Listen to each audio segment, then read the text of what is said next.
our Vedic knowledge only related to something in the past? Or can we apply these principles to whatever that comes into the future? And I said that for me, Ayurveda comes from two words, with means knowledge, in which there is a prefix called as V, which means complete expansion, and Ayur means life. So when we talk about knowledge, we are not talking about knowledge what we already know. Here the word knowledge is just a translation, what we say, of this term. It means everything which has been transmitted through sound. And we have to understand this was happening right before scripts developed. Like a mother talks to a child and he understands everything, he or she. So whenever, just imagine this, I have a video on Introduction to Ved where I have made clear-cut explanation of how knowledge was transmitted through sound and not through words, and how is it possible. So I'll also recommend you to have a look into it. But the quotient, what I'm trying to tell here is that whatever is there in the past, in present, and in the future on cosmic levels, everything is mentioned in Ved. When we talk about Ayurveda, it is knowledge of life and generally from our perception of how we see at the world. A lot of time the confusion occurs that Ayurveda is like a separate book, like an anatomy, physiology. And no, these concepts have developed, have been passed down through Vedic algorithms, and then they have been sustained over a period of time for human expansion. So here we find health, here we find economics, here we find psychiatry and everything. Why? Because in Ayurveda it is said that if you are unhappy, you are diseased. And you can be unhappy on physical terms, financial terms, mental terms, spiritual terms. Whatever that makes you unhappy is a cause of disease. And here, when we talk about psychological changes, about economy, of how these times are, we talk about fear. And we have to understand that this basic, in Sutrasthana of Ayurveda, the basic fundamentals of Ayurveda, where entire knowledge has been condensed into these few verses. One thing which I always say is that there are the three pursuits of life. One is of health, one is of wealth, and one is of, they say, perlocation, but I say it is of fame, which if all done together, we get something which is divine. And these three always will determine how our economy works, because everybody wants a little bit of money. It could be wealth, could be assets, wealth could be money, wealth could be anything. Everybody wants good health because they want to enjoy it, and each and everyone wants a little bit of fame. It could be appreciation, it could be anything. Unless until these three things are there in each human life, which we call as three pursuits of life, man will always be fearful, man will always be insecure. So when we say that these things exist through time, past, present, and future, it doesn't matter what conditions are going around. We have to understand that these three pursuits will always lead the way. The times will change, technology will change, new things will come up, old things will go into oblivion. Eventually, how fast a person, you can enable someone to be at a homeostasis, to experience these three pursuits, will determine the kind of knowledge you're giving them.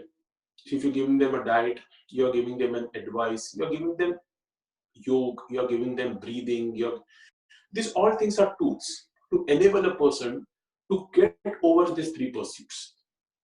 And when we think in that way, then we understand whatever technologies are going to come ahead because of this virus.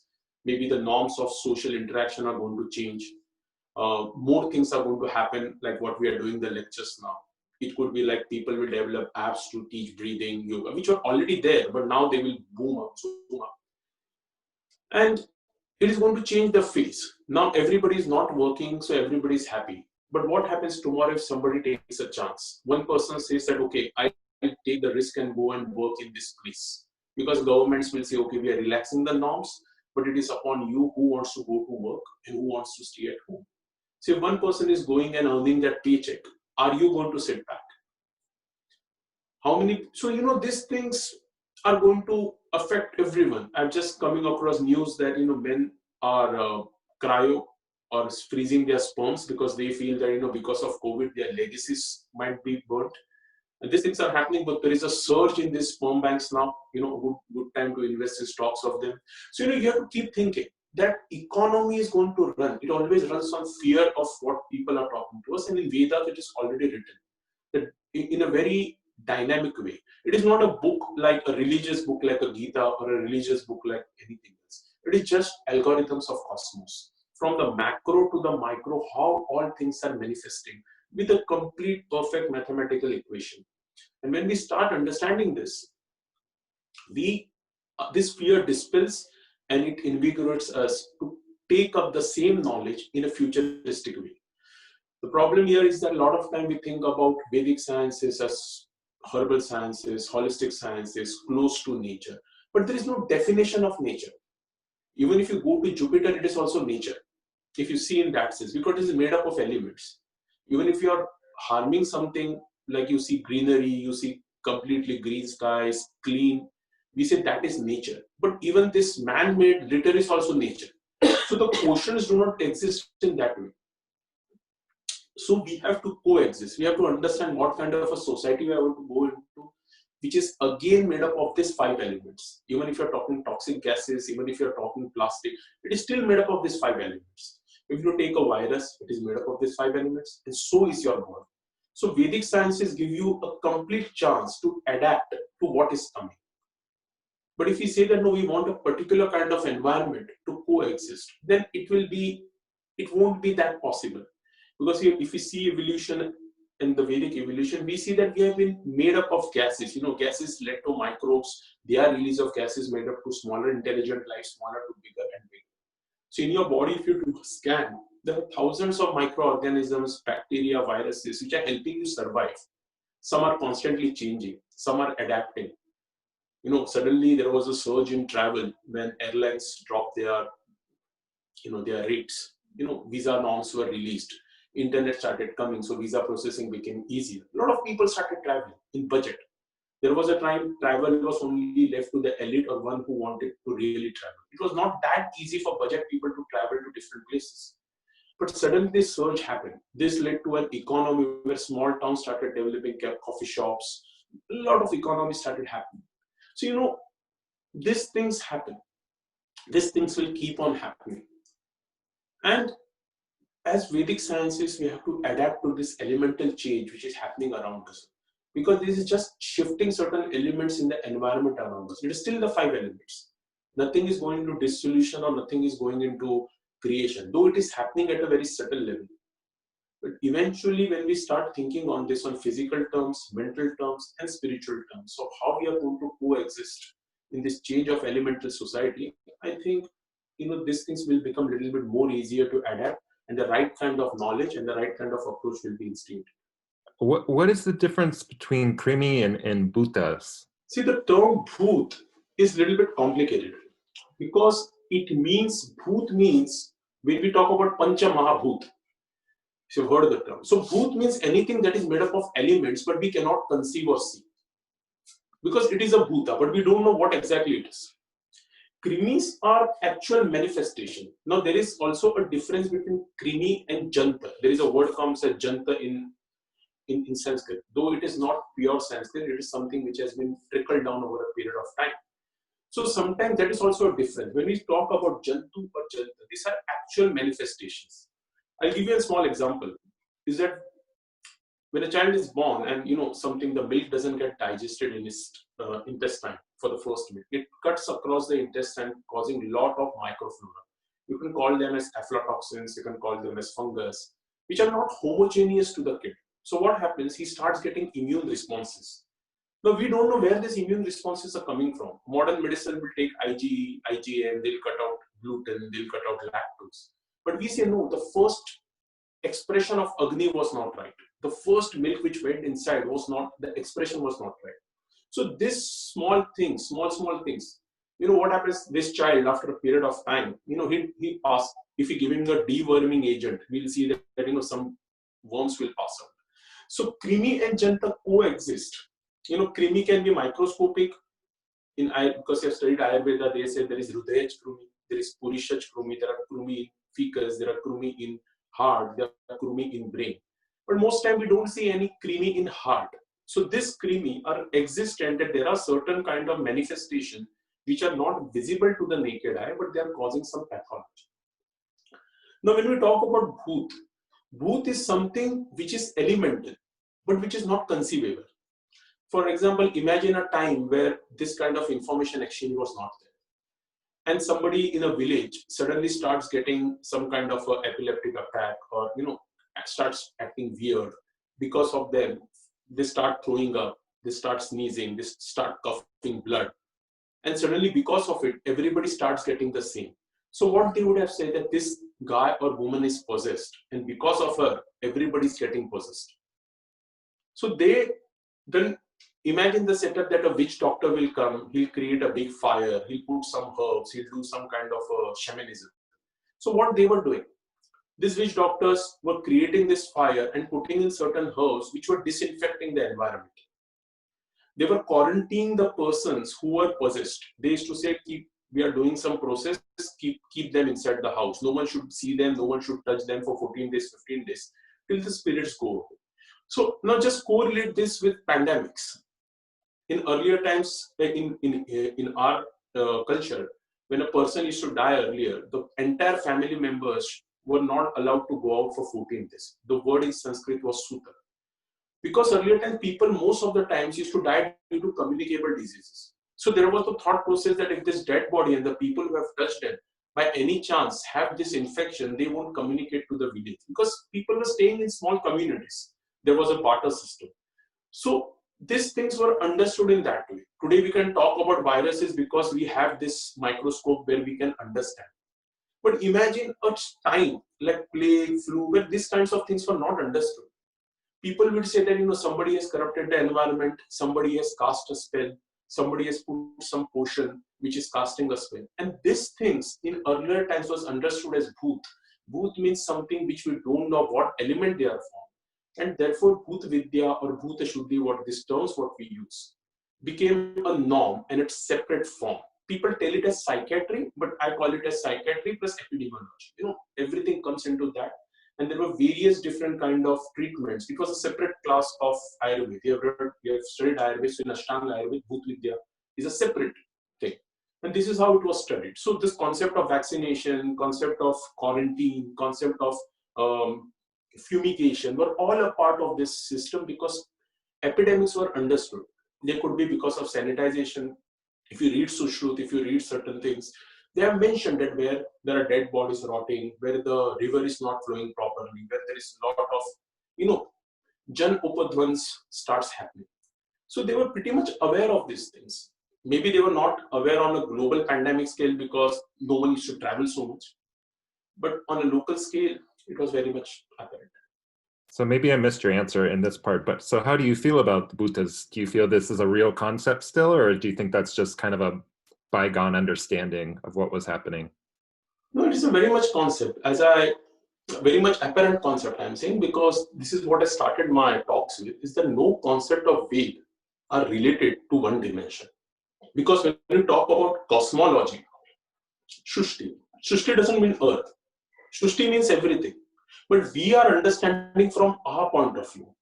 See, we cannot understand a butterfly from its point of view. For it completes its life cycle in 7 days, but for us, the same thing is experienced in 70 years. Time is very relative to us and Earth. When you go outside the orbit of Earth, there is no time. There is no east, west, north, south direction. This is what we are created from our references. And we understand these micro influences on the deepest part of a structure, but you can only understand if you know these algorithms. Like your cloth and my cloth are different arrangements of the same thread. This thread is called a sutra, and therefore Ayurveda is said sutra rupi. So what is Tri Sutra Ayurveda? Hetu, Ling, Aushad. So everything, past, present, future comes in it. Hetu, you have a cause, you have a symptom, and you have a medicine. Then medicine could be physical, spiritual, doesn't matter. So if you know this thing, you think that any disease, mental, physical, spiritual, or whatever norms it has come in the past, present, and future cannot be beyond this Tri Sutra Ayurveda. So therefore, this concept of Sutrasthana have to be understood in the dynamism of time, past, present, and future. A problem happens is that we make it very constricted towards disorders. One disorder can lead to another. Now, like for example, this COVID disorders. So there is an apparent symptom in people that they are getting some physiological symptom. Some people are getting mental symptoms. Some people are not even affected by it, but yet they're getting this panic attacks at what happens if I'm getting affected. So everything encompasses in this. For those if there is a mass problem, these concepts of bhut shuddhi, what I've told, are pretty much apparent. The lockdown, what you're doing, the fumigation, what they are doing. Some people are spraying chemicals on people. So you see these things are there. So what the point I'm trying to make is not what tools are used, but what concepts are given by Ved. So when the concept of bhut is there, that concept stands time. Like I'll give you a very simple example. Shushruta, Maharishi Shushruta is called as the father of surgery. So the way he explained rhinoplasty, which still is followed, plastic surgery, the concepts are the same: pre-operative, operative, anesthesia, post-operative. But what happened for pre-operative? He must have used different kind of sterilization. In operative, he must have used alcohol in terms of anesthesia. Post-operative, he must have used certain kind of fumigation. Today, you see the same concepts are followed. Only the drugs have changed. They might have used 3-2, you might be using penicillin to prevent an infection. The process of suture, how to take it, where to take it, the measurement to take it, to avoid the marmas, everything in a algorithmic way was given. But we have to understand these are principles. These are not pinpoint things that you have to use the same things again and again. Because if tulsi is made up of 5 ras, elements and gunas, even paracetamol is also made of the same. So you cannot say when you take in a chemical, it is not affecting the doshas, and you're taking in tulsi, it is affecting the doshas. So when we understand this concept of padarth, when we understand this concept of doshas, you have to understand that every creation, past, present, future, even if tomorrow we have solar medicine, solar foods, nano medicine, this still will affect this humors into the body, these elements into the body. And if we keep this kind of a broadened perspective, it will be very easy for us to integrate our concepts with any kind of medicines and give that much kind of a, expansive treatment to the clients who visit us. Dr. Sumit, are the Vedas and everything, it's so complete, right, in so many ways. So here a lot, I'm sure it's possibly the experience of some of the other practitioners here too. Here, the concept of like affirmation and manifestation or manifesting, it's really, people, because of the fear and things, folks are thinking about, how do I manifest this in my life? Maybe money, or this concept of manifesting. What do you feel is kind of incomplete, possibly in the ideologies that the West is putting out? Like you hear about the law of attraction a lot. The book Secret is very popular amongst a lot of seekers. Even NLP, right? Affirmations, what words you use, right? That sound vibration that affects, but I feel sometimes there's something a bit possibly missing from how some of these Western ideologies are playing out versus what our rishis have offered us. And so what, like for specifically on manifesting, which is I feel a lot on people's minds right now, what affects manifestation when it comes to when in the ancient wisdoms, and how does that play out? The problem with this is that we divide the society as black and white. If people are running behind money, then we feel they are less compassionate. If people are doing some charity, we find they are more compassionate. When you talk about Vedic sciences, there is no scope for morality and sociality. It just talks about manifestation from higher conscious to a lower conscious. So it says that if a higher thing has to sustain itself, the lower thing have to annihilate. It's pretty simple that if you want to bring a big TV in your house, you're going to reduce the clutter from there because you want it to be installed. So things which were very much close to you, which you are holding on to, you might say, you will justify the same moment that maybe let it go. Now see, this is a very important concept. world economies plays on this point. And as I talked about, again, these three pursuits which I'll come. For some people, the goal of life is to be in a position where they get this gratification that I'm well taken care of. For them, it doesn't matter that how much profit they are making. So let us say you have a product A which sells for $10. You'll say I'm selling it for $12. I might sell it for $20 and make a good profit. And you'll say, see, he's cheating people. He's selling it for $10 more. But what gives you the moral high ground that you're selling it for $2? You'll say it's justified. You know, I'm making my money. But no one has told you to survive in $2. It is your skills that you can sell it for $20. So see, this point, we have to understand that there is nothing right and wrong. Societies coexist. There are people who will make the opportunity for people like me and you to showcase their talents. In showcasing our talents, a time comes that, okay, I'm not being gratified for the kind of talent I'm showing. That comes from comparison. Whenever you compare, you're always the loser. So for me, if you see the history of the world, right from cave to this, these three pursuits you'll already see. Simple thing I'll tell you. Imagine that there are a group of people earlier who are going to a forest. Of course, they'll require food to eat. So they come across a patch where they see that a kind of vegetable is growing, which is edible. What is the first thing they'll do? They'll see that how much of this vegetable is growing in this particular place, and they'll try to own that place because they feel if we own this place, we can provide for our clan. They are not going to say, no, this place is for all. You also come, he also come, I'll invite 10 people. No, the first instinct would be, let me quarantine this place for myself.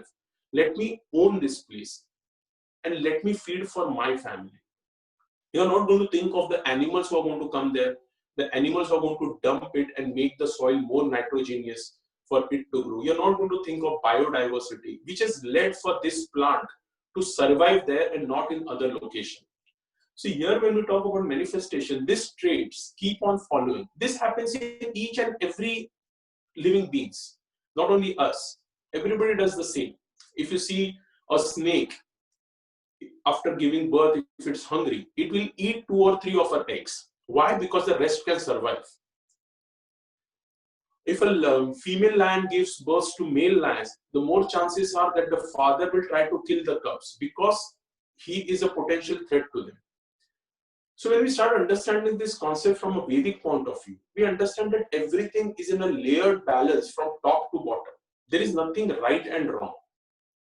Even we thinking that, I should be compassionate today, now I'm doing bad for someone, is also a script by nature. Like in my previous talk, I was saying that somebody starts a bushfire. So the fire grows and kills the forest. We see it is bad. But forest fires are required periodically for new forests to grow because a lot of trees get infested with microbes, with organisms. I've done a study, so I know this.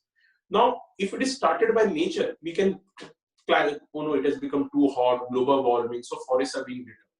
If it is started by man, we'll call it bad. But in the scheme of nature, it doesn't matter who starts. The fire is important. Similarly, when you talk about West, if I talk about this country, America, you have to understand that people from all over the world have come here to showcase their talent. So this country is not built on that culture. This country is built that we will provide you the best service, but you'll have to pay for it.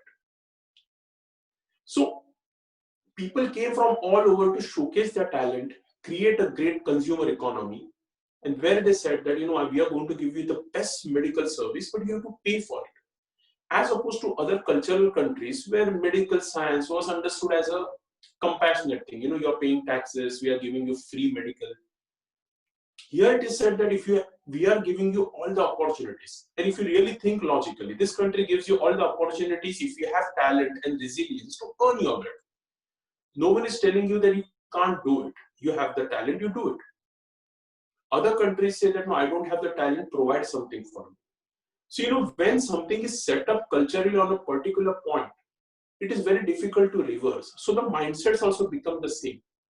You see the hippie culture, how it started here. Because there was a time when people used to eat, drink, party, indulge in carnal pleasures, but there was no justification. They were thinking, is life all about this? So philosophers in India who came here, like Osho, they started becoming gurus. They give a reason for it.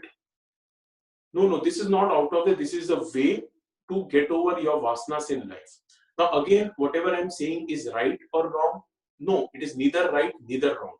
This is how it happens. When you are going into certain things, you want a justification for those things, which comes from another part. Because what we see in India, that Vidya is done. We do not patent anything. Like gravity, a lot of concepts came from India. But we never patented it. Even if you read the books of Charak and Sushruta, they have written that this is not my book. This is a redaction of somebody who has written. But if the same knowledge is translated and taken into the West, what will they do? They'll say it is my translation, I want to patent it. Why? Because they feel that if I don't patent it, somebody else is going to make profit out of it. So how is that wrong and how is this right? It comes from different manifestations. And this is where in Vedic sciences you have to understand that life works in layers. Not everybody can be rich. If everybody becomes rich, who is going to pick up the garbage outside your house? I'm not talking in a very derogatory way, but just understand it. For every strata to succeed, we require a comparison. You will say that today I am much better than before. But there will be somebody who will be much better than you. But for you, you say, okay, fine. I'm in a much better space now, financially. And now I'll move to spirituality. But this doesn't happen. These are all integrating. While chasing spirituality, you can fall sick and again go back to health. You might lose some money and again you might be required to come out of it to earn money. You will say, no, I was on my spiritual path, but suddenly my business made loss. Now I have to go back. See, these examples I'm giving you because these are how we approach these things separately with a moral and a social high ground. But Vedic sciences say that these three pursuits never leave you. They are intermingled. And your life is your journey. From wherever you start. You start from Mars, you start from Earth, you start from Mumbai or New York. You have to reach a spot when nothing, the chaos around you is not bothering you. You have cut all this chaos. It doesn't make a difference. Reaching there gives on different algorithms. How to sustain your body, Ayurveda has given you the Vedic principles. How to control your body, Yoga has given you. How to transcend, maybe Tantra or different kind of procedures have given you a methodical way or bhakti or whatever. So when we introduce all these concepts together on basic foundations, I think the expansion occurs. When we look at them at segregated concepts, it keeps pulling us back and throws us into this cycle of pointing fingers at others. When a lot of folks are using these techniques, especially affirmations or this, what's the stagnancy or the blockages that why folks, even if they're using a lot of these kind of quote unquote manifesting techniques, what can they do to help them? Because there's a lot of folks right now, I'm getting like a lot of questions of like, well, I need to do XYZ techniques now to help manifest this or that. But a lot of it lies in that subconscious. See, the answer here comes from decluttering of where you want to land. And this is the problem. We feel that if you do some kind of a breath, some kind of a technique, you'll reach a place. But can you sustain it involuntarily? If you can stay calm with chaos around you, then your technique is obvious. So see, these breath techniques, these herbs, whatever we are doing, are contributory factors. They are not causative factors. Right. It is not that suddenly you're going to do some sadhana, suddenly some ritual, and something is going to change. Because you should know what is going to change. Of course, there are people who are looking for some material benefits. Some people say that if I do this sadhana, my mind remains calm. If it is only up to that point, that is valid for you. If some people say, no, I need to make a complete change in myself, then for that, along with that sadhana, what kind of a dincharya you are doing, what kind of a things you are ready to let go, what kind of a things you are ready to implement in your life, and how much you can learn of what these techniques are giving you. Like for example, if I'm chanting a breath, so somebody tells me chant 108 times. But if I know that with one breath, what effect it is going to give internally, I don't require 108 breaths. So see, there is no quantification of all these things. We talk about bandha, we talk about mudras. These are techniques which have been just passed on. We cannot learn them from writing. We have to internalize them, and it is very individual. Because I'll give a very simple example. Two people are shouting, and two people are sitting, and I shout at them. If both of them are going to get angry, but are they going to show the anger in same way? No. It depends upon how they are interacting with me. If you have something to gain from me, you will curb your anger. So if you know me, you will say, no, this is his way of speaking, so I don't mind it. For the first person who is listening, he might abuse me. They might feel, that I'm being too harsh or I'm offending them. When I'm telling something, can you read my mind and say that I'm using this word to offend someone? I might just be speaking in a particular way. But how it comes to you, how you're transforming the information at that level, these are all technical things. These are all things given on the levels of Dosh, Agni, Panchamabhut, where transformation occurs, where transmission occurs, where stability occurs in terms of Pitta, Vata, and Kapha. When we start understanding it, we don't create varied responses. The clarity comes. And this sadhana should be internalized by people when they are learning these huge concepts. The problem is there are so many concepts that we feel the need to understand these concepts. There are people who will give breath for 5 forms of Vayu. There will be people who will give breath for 5 forms of Pitta. So, we become so much entangled with these special procedures that we lose the plot of what exactly we are trying to achieve. And this is somewhere, it comes from, talking with someone, having a good teacher, having only one teacher, having only one place to go and study on all these basic fundamentals, and then probably specialize once your fundamentals are set. I would like to get to talk more about what you just talked about these different levels of internalizing, digesting, and transcending, that this is such an internal journey. So I'm always wondering about this whole concept of willpower, right? That we follow certain steps or dinacharya or walk towards or away from something which doesn't serve us. And then the concept of surrender.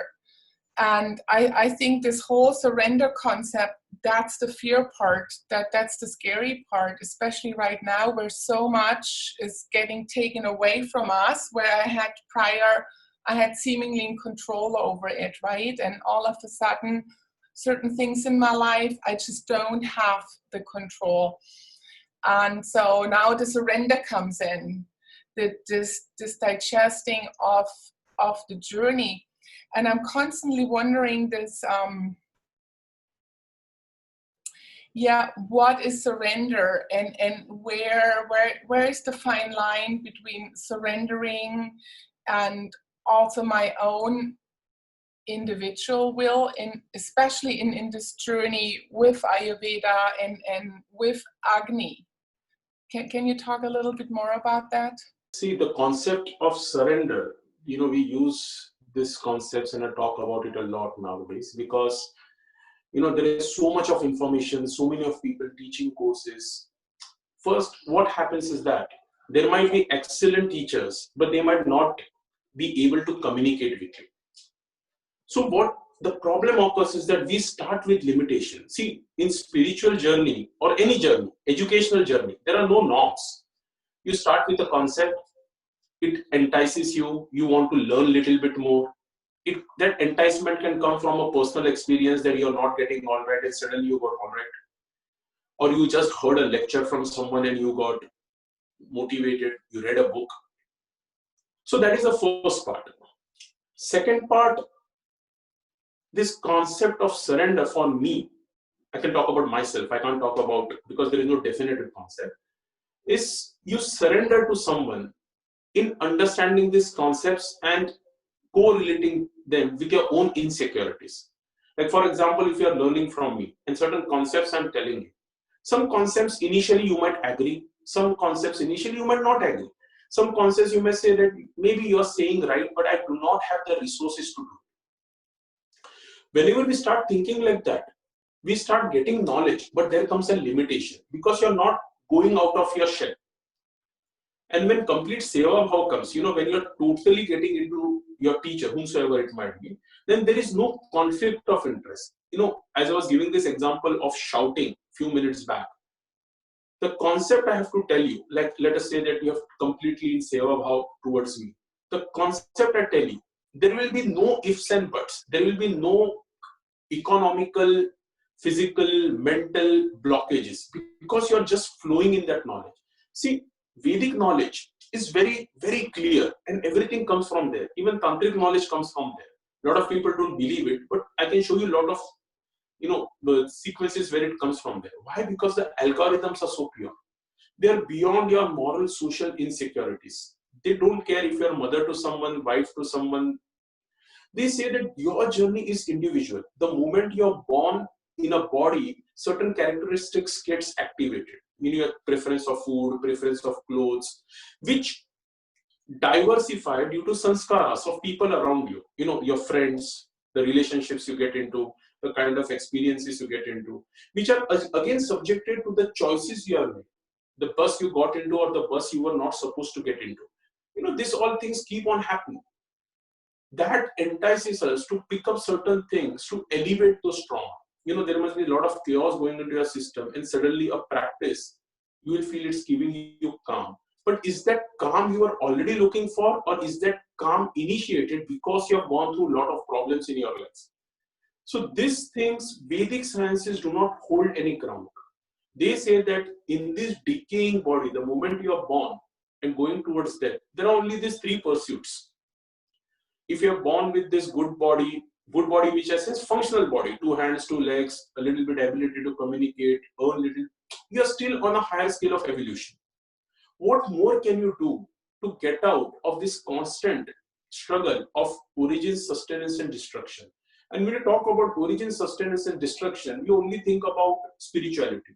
But no, this is happening every day into your system. Like right now, if you are listening to me, some thought will originate. That will destroy some thought. Some thought which you had already back of the mind will come forth. This will again create a cascade of events when you keep the call and you reflect on it. Now, what action you do towards it spontaneously is seva. Because somebody has told you, you have connected, you have done it. You have not thought of cause and effect. So when we say seva, there is no cause and effect. You just do it. Like in Bhagavad Gita, it is said, Krishna says that you don't have to think of the effect. In this position, you have to do it. Effect is not in your hand. The moment we surrender, we take the knowledge and we process the probabilities of effects. Can I do it? How much can I do? So this is the difference between surrender and seva. What I say is that you surrender to knowledge. You surrender to what is coming towards you as facts. And when you completely do seva bhava, there is no limitation of knowledge because it is constantly growing. Knowledge is something which is already known, we say. But in Vedic knowledge, everything is known. What is going to happen, we are not seeing from a human time frame. We are seeing from a cosmic time frame. And because you have read a lot of things, we see this, like 20 days of human, 1 days of Indra, 20, I'm giving you just approximate time frames. So we start understanding. When you do Mantra Shastra, things are counted on the blink of your eye. Now, can you count something on blink of one eye? You cannot, unless and until you totally become one with knowledge. When we say matra, when I say that when you are sitting is one matra.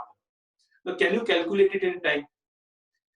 You cannot, unless and until you surrender that it doesn't matter if I lose money or not.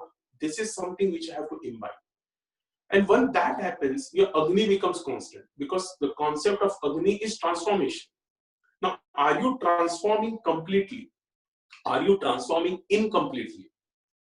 Thoughts, even the language which I am speaking with you, my choice of words will be different. Your knowledge of English is different. So, are you actually getting the same knowledge which I am transcribing to you? There will be an aberration. There will be a break of flow because your subconscious mind will first try to connect what I am thinking, where the knowledge has come from, make your own comparisons and reflect. But in Seva Bhav, this aberration is not there.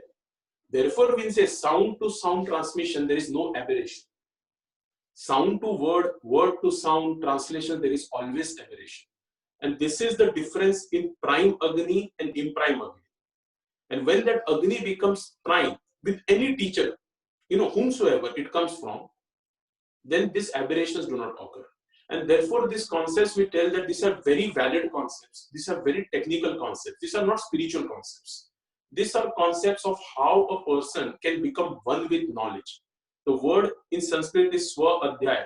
Adhyay is how exactly you have become one on your own self. Like a lot of time you listen to a lecture and you say, wow, my teacher spoke so well. But when it comes, I understood it completely. It doesn't matter from where it has come from. Your Swadhyaya, your Agni becomes proper. So these are the concepts which we take. We tend to say, okay, Bhutagni, Dhatu Agni, Dosh Agni. No, Agni is one. Wherever there is transformation, there is Agni. It could be complete, incomplete, or it could create some toxins. That is a different thing. But when this Agni at all levels of a spiritual, mental, and physical is in sync, this, whatever the concept you said of surrender and seva, this thing happens. And therefore, I always say there are two words, Vidya and Jnana. Jnana is what your knowledge you are getting from me. It is limited. It is one way. It's linear. Vidya, because there is a prefix called as V, it is all encompassing. So Vidya you can always get through Seva when you have completely been sync with knowledge. Jnana you can get from separate books, separate teachers. You can resonate with it. You can create your own inferences. And therefore, though these two words are used synonymously, etymologically they are different. And this is the reason why, there is something called as a translated meaning called as Bhavartha, and there is a meaning which has to be understood on a deeper scale, what we call as Gud Artha.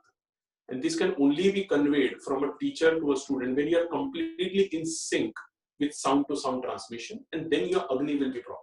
Dr. Sumit, do you have any very quick answer for, in light of what you were just saying, how to increase the ability to make that connection more doable in us, or more be more open to it? See, it is, as I said, that whatever concepts I'll tell you are not out of the Vedas, and they are very applicable concepts. First thing, we have to stop thinking that there is something called as out of the body. There is nothing called as out of the body. I'm not saying that people feel an out of the body experience. First, we have to stop associating with wrong concepts. First, we have to understand that if you have trained in Padartha, 5 elements, 3 doshas, 3 guns, whatever, cosmological factors, whatever. These are building blocks like Lego bricks, I call them. From these Lego bricks, you can create a big vehicle or a small thing. But the existence is of these Lego bricks. So when we start understanding that, we have to understand that the moment we are born, we only have these 3 pursuits in life. And our choices are affected by these 3 pursuits. Like if you go to a guru, he's giving you knowledge. And suddenly he tells you, I want so much money from you one day. You will come back and you will say, no, he is a charlatan. Because till the time he was giving you free, it was fine. The moment he asked you money, you said, no, I don't want to go there. This concept, when it comes, it puts a barrier in your knowledge. Because if you say, okay, fine, take everything, there is no guarantee he will take it. So once we start understanding what we are looking for, this algorithmic knowledge, where everything is mathematical. For example, I always say that there are so many prans in a day, 21,600. So a lot of people say there are breaths. These are not breaths. Pran and breath is different. Pran is this vitality. Pran Vayu is what takes this vitality inside you. So see, these etymological concepts only will start understanding when we start associating ourselves with these concepts. But when we start associating with different concepts, we'll say that, okay, my blood sugar is rising, but instead of insulin, I want to take fenugreek. Then we are doing disservice to the concept of dosh. So are we trying to say that insulin is not acting on dosh and only fenugreek is acting? All the disorders of Ayurveda have been classified only into 2 categories, Santarpan and Apatarpan. But because we don't know them, different classifications are given. Now in Charak, maybe 11 disorders are given, somebody 12, So are we saying that there were only 11 disorders there? No. These 11 disorders encompass all the physical, mental, and spiritual disorders this world is going to see in past, present, and future. But can we make those correlations? Can we be one with the building blocks? And when you only think in algorithms, building blocks, mathematics, the sound-to-sound transmission becomes proper because your fear of chaos goes away. Like now, I am locked down in US. If I keep thinking, why did I come here? When will I go? My life is not increasing or stopping. The breaths are still going. So if I'm in one with myself, I can say, no, it doesn't matter where I am. I have to keep sustaining myself on that level. Then innovation comes. Then if I keep saying, no, I'm so anxious, let me do this sadhana for 20 days till my flight takes off. Is anything going to make a difference to me? Nothing. Am I going to utilize my time? So when we say that you have only that many prans in a day, how are you using it?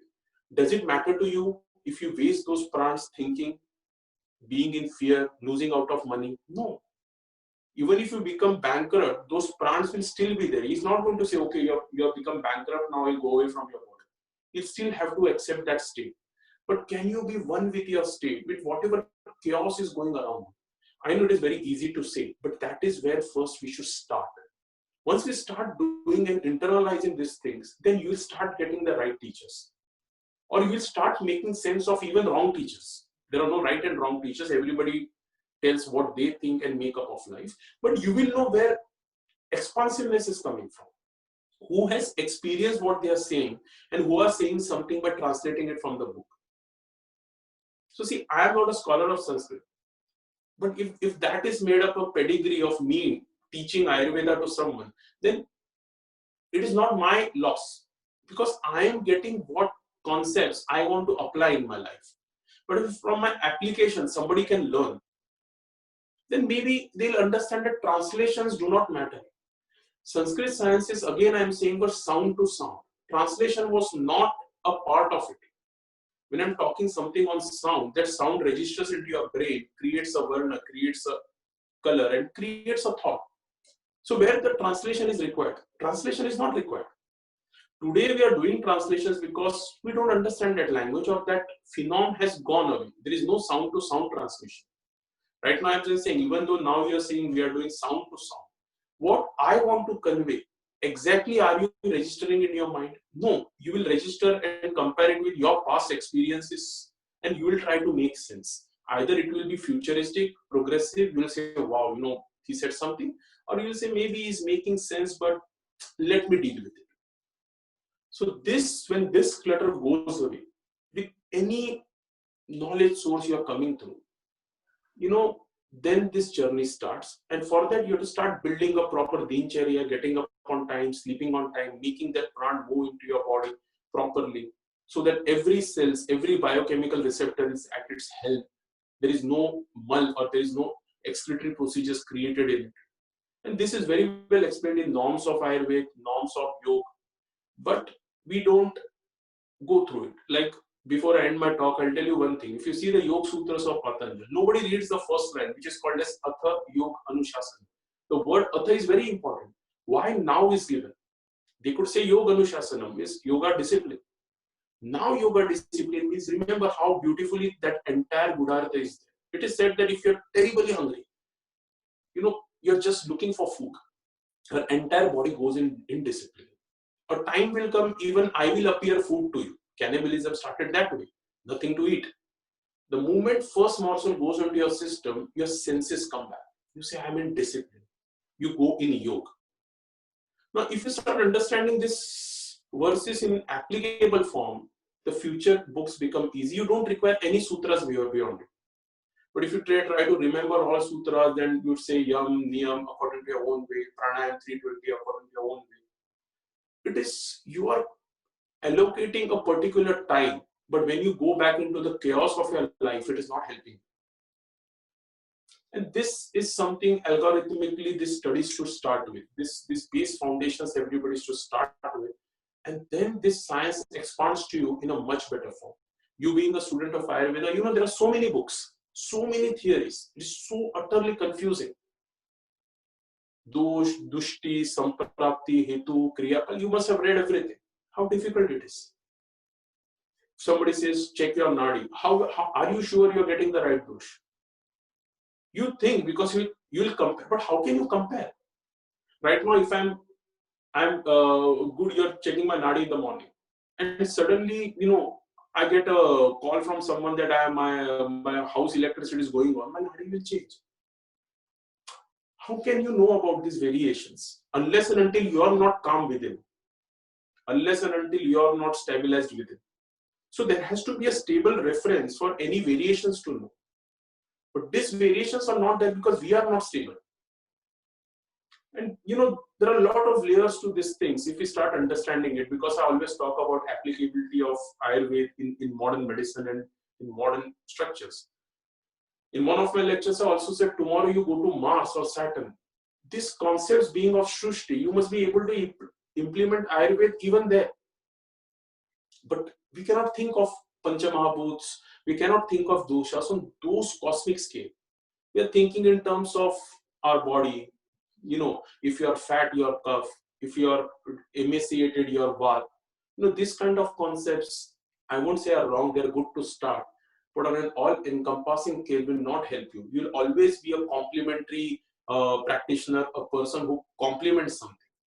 And I don't think so that is a right way to go into the future. A time must come when this all thing must be taught from a separate applicable way, and it has the power to give you simple solutions on a large scale. But are we ready to understand these concepts from an applicable point of view? That is a question each student of either Yoga, Tantra or Ayurveda should ask themselves. So the other question, Dr. Sumit, that's come in is this panic, is it all about fear of death? And what is death? Because I want to introduce certain concepts. I'll again go to this. Panic is always threefold.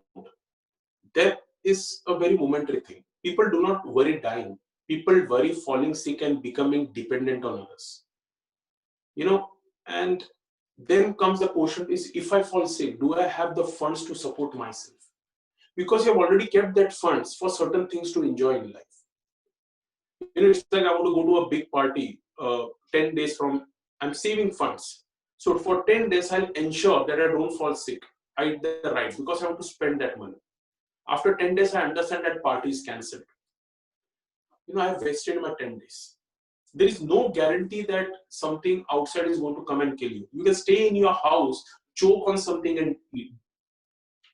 Or you might not get the right treatment at the right time and you can die. So these uncertainties of life, we have to start understanding. Here is a virus which no one knows, no one sees, no one even knows if I've got the infection, I've got cured with it. So how much are you going to stay inside? I made a post few days back on Facebook. A time will come that 60% of the population will get the virus. Then those people who are in quarantine thinking that they do not have the virus will start panicking because the people who already have the virus and got all right will start working. Then the quotient won't be of life, the quotient will be of wealth and survival. So I think everyone has to introspect and build their systems in such a way that whenever the opportunity comes, they are ready to go out. Of course, now by law, you are forced somewhere. You can't do anything about it. Everybody is forced somewhere in their own zone. If somebody has landed in a good space by making good money, they will survive. If somebody was working paycheck to paycheck, day to day, they will suffer.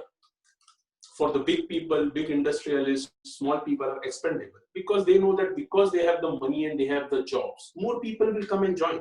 There is no decree of people to work for us. And I won't say it is lack of compassion or anything. It is the way it is. If today, if I'm eating something, somebody is producing it. If somebody is producing it, somebody is transporting it. If I'm eating and throwing out the waste, somebody is picking it. So see, from top to bottom, it works the same way. Once people start understanding this cycle of evolution, then they will survive. We are not the important species. I said, we are just a speck. There are a lot of things around us which coexist to make our life easy. What gives you the guarantee that the road you have cut through the mountain will not collapse? So see, that because somebody has made it, we say, oh, government has made it, so this is not going to collapse. And that gives you the, the confidence to drive through it. But if somebody is saying that, no, maybe I have to go through that road and I don't know, maybe something will come down, something will collapse. Will you go through that? Somebody is going, somebody is not going, somebody is thinking about going or not, or emergency, they will take the road. In that panic, the road might not do anything. Maybe they will brake somewhere and crash their car. So why I'm telling this incidents, because once you start understanding this algorithm, these all things must be taught. Today there is something out there which everybody is trying to run away from. But tomorrow life is going to start. It may be different, it may be same, we don't know. But we have to change. We have to stop fearing that as population grows, as healthcare becomes good. I'm not saying that healthcare is not good. Today healthcare is in a much better space than 100 years back. It is just not affordable to everyone. That is a different thing. So survival of life is more. I'm not saying quality of life is more. Survival will always be more. Dependency of survival will be more because everybody wants to hold on to their life. It doesn't matter even if they are bedridden. They want to hold on. There is no concept of quality of life. There is no concept that if I'm independent in action and thought, I will live. If not, there is no point in living. It is against the dignity of life. So unless and until those quotients change, you will not individually evolve. But no one can make you evolve. Not my lecture, nothing. This transitory phase happens in that one moment when your perception changes.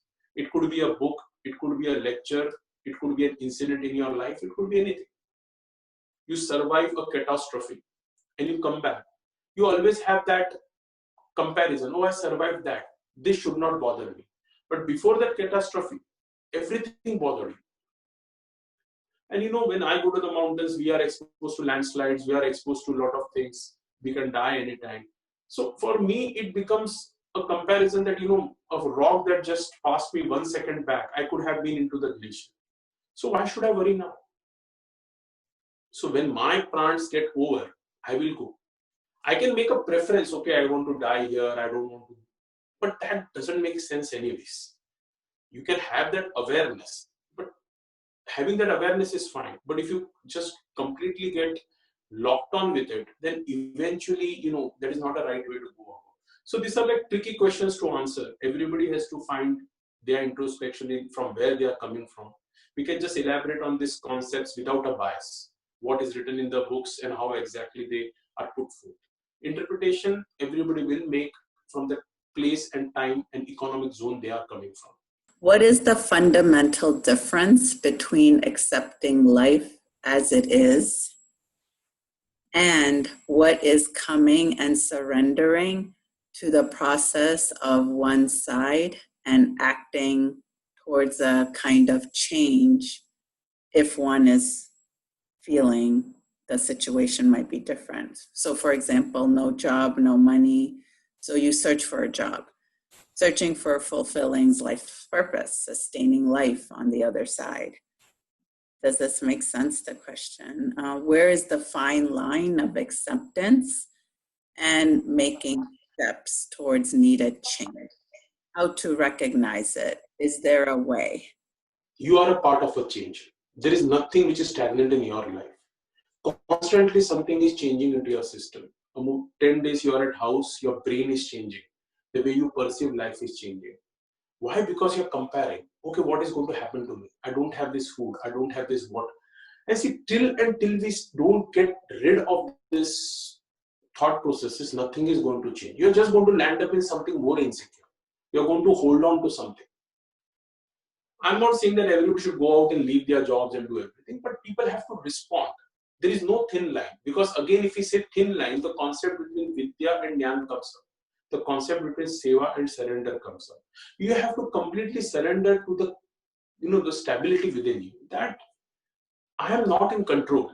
I am just responding to events which are happening around me. If you just think in that way, the best will come out. Like for example, I am giving this talk. So I don't have any preconceived PowerPoints that what I'm giving. If I had that, then I already know into my mind what exactly I need to tell. So all the questions which will come, either I'll say stick to the topic or maybe we'll do something else. But when you are responding to questions, what is happening? I am trying to tell you what I feel is unbiased, which is best. I'm not thinking whether you are getting impressed by it or not. It is for you to take. The same question happens with surrender. When somebody is giving you something, even if it be life, a lesson, or a person, how much stability you are getting within it. You don't have to be dependent on that person. How much stability you are getting it in an all-encompassing way to react to it. It doesn't matter what the other person is telling. Does he have any vested interests? Then you're not going to get the right information. And here in life, when we say there is no line of acceptance, the moment you're seeing line of acceptance, you are not surrendered. You're just looking for some validation that, okay, fine, this much I have done, but now I'm out of job. So now I need to get a job. I need to earn some money. So whatever you're saying is right, but I can't apply. It is not for you to, make me believe. It is your life. Nothing is changing in my life because of your decisions. My life is going the way it is. After I finish this lecture, my life is going to way where it is going to take me. And this is what I tell people, that people should not stop looking for these validations. People should stop looking for these justifications. They should think that apart from me, everything around me, these clothes, this money, children, are all tools to coexist. Each one is coexisting in his own world. I cannot influence anyone. If somebody has to be influenced, they have to be influenced in a way I am living my life. I am not living my life in a particular way so that 10 people will get influenced. That is waste of time, because I have limited time. So I am trying the best of all my senses to get the best experience what I can. If I compare, I had this much money and I went to a best 5-star hotel, then there will be a millionaire who will say, no, that is a toilet room for me. I cannot keep on thinking like that. I have to be happy with what I have got. And there comes this concept of knowledge, that are you happy with what everything around you is making you live this life? And once you start doing it, job, money, fame, everything comes. But what happens, because you are oblivious to it, it doesn't appear that. Why? Because you do not care. Like for me, it doesn't make a difference if I'm getting 100,000, 200,000 subscribers or this. Okay, if somebody appreciates me, I'll be happy. But that is not going to make me a change. Tomorrow, if I say I've got 100,000 subscribers and I say, no, I've got 100,000 subscribers, now I have to be responsible. That is not the right way to go. Because what has got me 100,000 subscribers? Because I did not care. I just did what I felt was right. If somebody asks me a question, questioning my thoughts, I'll say, fine, maybe you don't agree with me. This has worked for me. I've told it in a good sense. If you don't agree with me, don't do it. So see this, when you start cutting this chaos in your life, jobs come, money come, fame comes. But you should not do it because I'm saying. You have to change from within and then see how exactly life responds to you. For some reason, this question about animal products came up. Consumption of animal products during this time or in Ayurveda. That's like that. I guess that's the question. Vedic sciences do not make any grounds for life, human life or any life. They are just algorithms. They are saying that everything is sustaining through a very generic manner. From big things, small things are created, small things are created, small things are created. But everything can be traced back to one consciousness. Now, if you know a little bit of Indian culture and Hindu culture, you'll see that some people follow Lord Krishna, some people follow Lord Vishnu, some people follow Devi, some people follow Shakti. And there is always a conflict within them. Again, if you see garlic, come back to meat. In Vaishnava Sampradaya, it is called as Tamasic, but in Ayurveda, it is called as Rajasic. Now, are these concepts misleading and wrong? No, they are entirely right. Why? Because one Sampradaya, when I say school of thought, how to reach that supreme consciousness, they have devised a way. So when you surrender to that way, all those things which they have given you become tools. They said, oh, if you just use these tools with this mental focus, maybe you will reach there. Other school of thought may have developed certain their thought processes. So that is a completely different thing. Vedic sciences doesn't tell you that this is bad and this is food. They just tell you that food has to be cooked. It has got an elemental properties. It has got certain quotients which will help you in certain way. Like for example, when we talk of the word sattva, sattva means essence. So in a mountain, if I'm very cold, I have got nothing to eat. animal meat will give me sattva because it is increasing my essence. Of course, I might have some emotional quotient that I don't want to kill animals. That is separate from knowledge. That is your personal choice. That is not saying that you are right or wrong. You have made a choice, fine. No one is complaining. But this is something which you have to understand. When you start cutting forests and creating fields, you are cutting off biodiversity. You are giving those small insects, ants, microflora no place to sustain.